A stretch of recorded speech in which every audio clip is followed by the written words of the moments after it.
बिस्मिल्लाहिर्रहमानिर्रहीम। Dear students, अस्सलाम वालेकुम। कैसे हैं आप? आज हम एक बहुत ही बुनियादी कॉन्सेप्ट के बारे में पढ़ेंगे कि हम आखिर सियासत पढ़ते क्यों हैं या सियासत ज़रूरी क्यों है।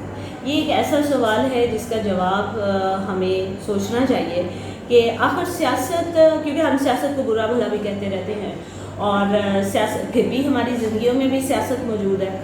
तो जैसे जेम्स मैडिसन ने कहा था कि सिर्फ जो वेल स्ट्रक्चर्ड लोग हैं सिर्फ वो ही परमानेंटली फ्री रह सकते हैं। सियासत हमें वेल स्ट्रक्चर्ड होने में मदद देती है, हेल्प करती है।